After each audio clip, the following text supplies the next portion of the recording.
Un peu d'histoire. Vélizy TV est parti sur les traces de Michel Letellier, marquis de Louvois, propriétaire du château de Meudon détruit au XIXe siècle, afin de découvrir l'ingénieux réseau hydraulique aérien et partiellement souterrain qu'il a mis en place entre 1680 et 1682 de Vélizy-Villacoublay jusqu'à Meudon. Par manque d'entretien, le réseau tombe dans l'oubli au moment de la Révolution française. Mais c'était sans compter la passion et la pugnacité des 50 membres de la RIM, Association pour la réhabilitation du réseau hydraulique du domaine royal de Meudon, qui, dès 2003, se met à restaurer les ouvrages du réseau sous l'impulsion de Jean Ménard. Suivons désormais notre guide Pierre Durand, président de la RIM, qui nous offre une visite privilégiée à travers les 50 km du réseau, composé de rigoles, d'aqueducs, de ponts ou encore d'étangs réservoirs. Là, nous sommes dans le domaine de l'Observatoire de Paris, bon, bien que ce soit l'antenne de Meudon. Et ce domaine de l'Observatoire faisait partie du grand domaine du marquis de Louvois, qui, au moment de la période de Louis XIV, a développé son château à Meudon avec des grands jardins, des grands bassins et des jets d'eau. D'accord, donc j'imagine pour qu'on puisse alimenter ces jets d'eau, il a fallu effectivement donc construire tout un réseau de canalisation. Et là on est devant un grand bassin. C'est quoi ce grand bassin? Alors ce bassin il s'appelle le bassin, la pièce d'eau de Bel-Air, parce que c'était le quartier de Bel-Air, de Meudon. Et ce bassin, donc il fait 250 mètres de long, 66 mètres de large, était un réservoir pour alimenter les jardins hauts du château. Donc nous allons voir d'autres réservoirs, des rigoles, un site particulier, aqueduc du croisement, où il y a une rigole qui passe au fond d'un aqueduc sur 30 mètres, un magnifique aqueduc en pierre. Après avoir minutieusement parcouru le plan d'origine, le départ est donné pour la découverte de ces vestiges cachés dans la forêt depuis 350 ans.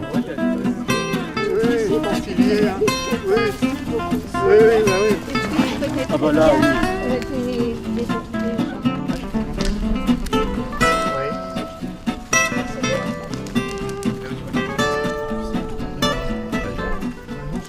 Nous venons de quitter l'étang des Fonceaux, donc qui était un grand réservoir qui alimentait l'ensemble du château par un aqueduc qui arrivait à la pièce d'eau de Bel-Air que nous avons vue tout à l'heure. Maintenant, nous sommes vraiment dans le cœur du réseau, dans la forêt, un endroit qui en plus est un nœud de ce réseau. Parce que là aussi, on a un réseau, mais comme un réseau routier, il y a des nœuds. Et là, il y a un aqueduc souterrain, et qui est un aqueduc de croisement, c'est-à-dire qu'il y a une rigole qui passe en dessous à 4 mètres de profondeur et une autre en surface à 2 mètres qui croise au-dessus. Donc le tout a été réalisé à l'époque pour faire fonctionner ce réseau et rassembler toutes les rigoles qui avaient recueilli en amont la pluie. Alors, pourquoi la rigole des dames? Oui, pourquoi la rigole des dames? Voilà. Alors, c'est que donc lorsque ça a commencé le débroussaillage de cette rigole, c'était il y a environ 1 mois, et à cette séance, il y avait un gros travail de bûcheronnage à faire de l'autre côté, sur une rigole profonde où pendant l'hiver étaient tombés des tronçons d'arbres, des grosses branches. Donc les hommes, ils étaient là-bas à faire les travaux de force, et les dames qui travaillent aussi très bien, elles ont commencé par elles-mêmes de faire le débroussaillage de cette rigole.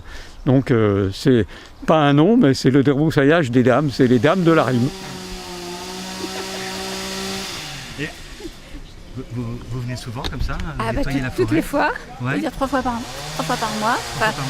Pour moi 2 fois par mois, mais ça se fait pendant 3 fois. Et j'aime bien faire ça. Et puis mon mari a été un des cofondateurs avec M. Jean Ménard. Donc pour ça, je me suis mise aussi. Ça fait prendre l'air. Oui, et puis on se dépense, et puis c'est utile, et puis c'est magnifique parce qu'on a rencontré des tas de choses intéressantes. Au sujet du château, on ne savait pas tout ça dans le temps, donc ça a été très très agréable de découvrir. Donc une passionnée également? Ah, complètement. Complètement. Une habituée régulière. Ah oui, moi je le petit coup de râteau. Moi je suis dans les finitions. Oui, c'est ce que j'allais dire. Que ça soit les hommes, on leur donne propre. le gros travaux. Et vous, c'est... Voilà, on peaufine et... Je suis là. Ouais, ça fait une belle... Voilà. Là, vous allez voir ce que ça donne quand ça n'est pas débroussaillé devant. Voilà, vous pouvez aller voir au bout, on n'est pas encore passé. D'accord. Bon courage. Hein. Merci.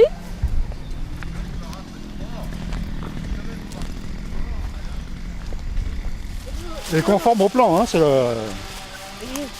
Là, l'eau, elle est dans la rigole en face, qui est le réseau technique, D'accord. que l'on n'a pas vu auparavant. Et là, ça va vers les bruyères de sel. Ça vient des bruyères de sel. Alors tout ça, bon, c'est à faire. Tout ça, c'est à faire, à redébroussailler. Et cette rigole-là vient des bruyères de sèvres. D'accord. Si on va sur la route des 13 ponts, et les 13 ponts correspondent à 13 rigoles qui traversaient par des petits ponceaux. Ah mais on est au dolmen là. Eh bien oui, Ce qui m'étonne dans cette affaire, c'est que mais tout est là. Oui.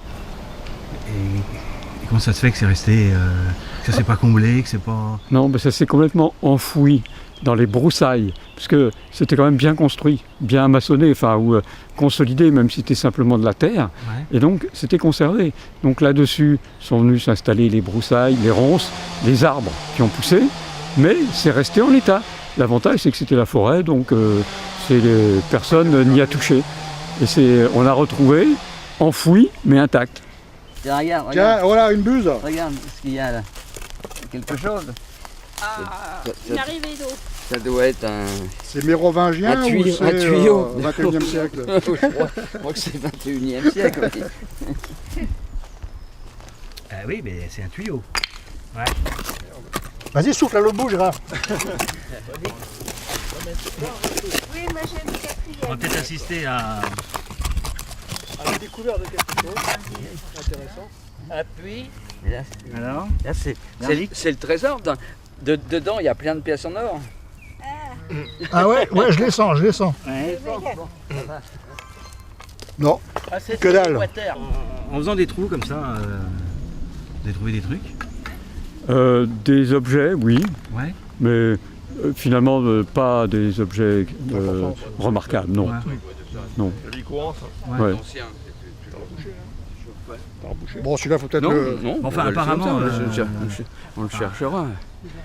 Je ne connais pas, mais enfin, vous n'avez rien trouvé, mais alors dès qu'il y a un truc, ça creuse. Quoi. Ah bah oui, on espère toujours trouver la merveille, la chose ancienne. D'accord. Le fameux tunnel qui va à Versailles dans la légende. Oui, parce que moi j'en ai entendu parler. Ah oui, malheureusement, Ah bah oui. il ne doit pas exister. Non.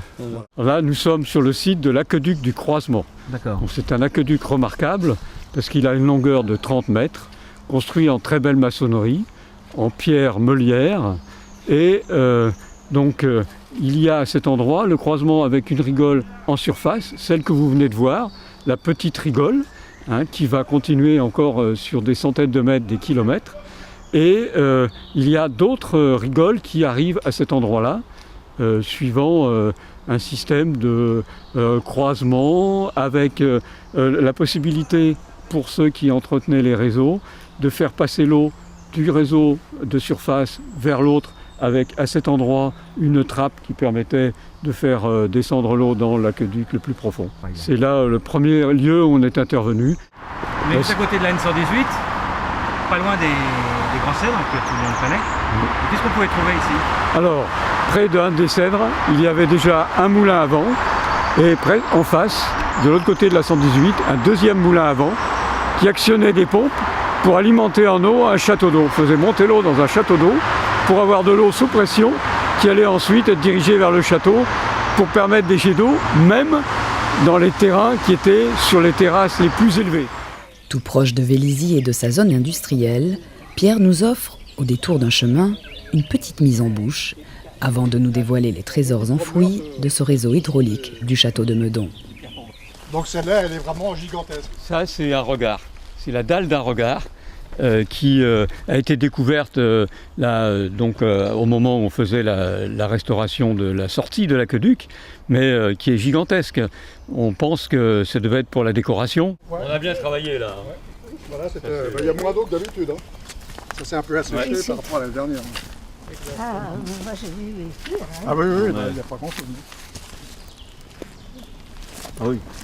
Là, l'année dernière, à la même époque, l'eau arrivait pratiquement à la base de la clé de voûte. C'était 1,20 m plus haut qu'aujourd'hui.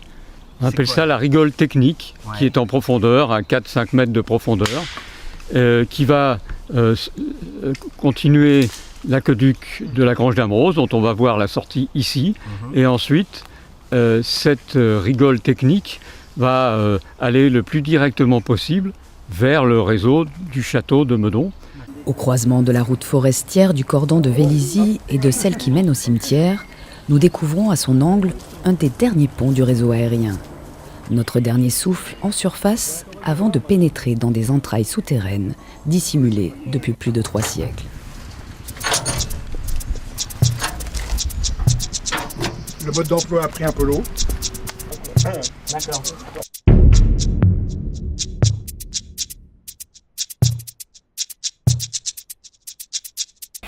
Elle est encore 3.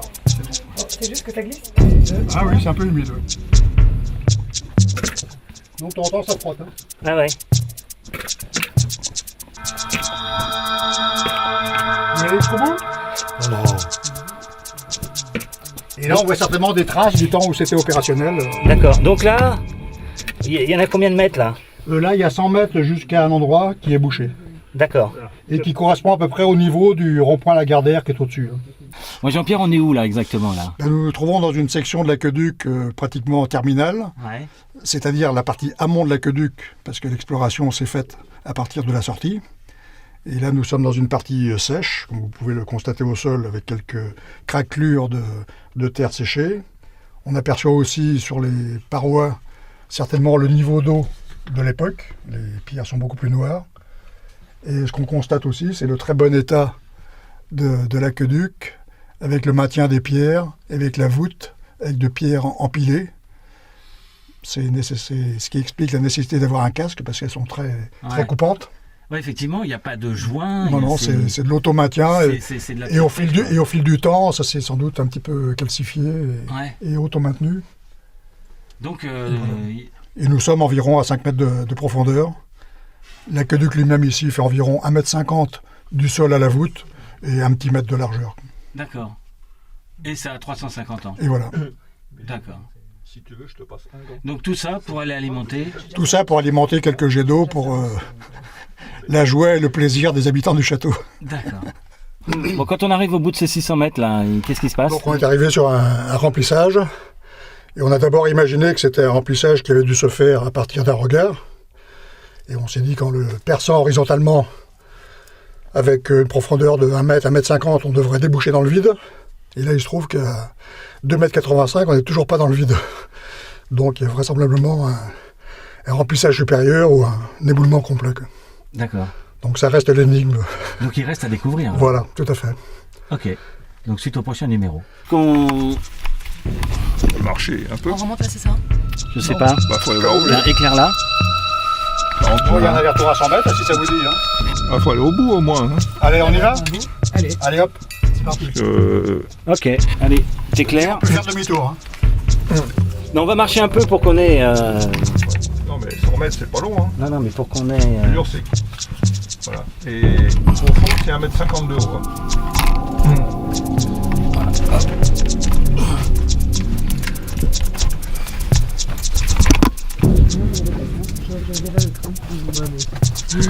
Ah, il faut parler aussi des tuyaux. Ah oui. C'est important, j'ai l'impression de me baisser assez, mais non. Eh ben non, parce que ça baisse de plus en plus. Ah bon?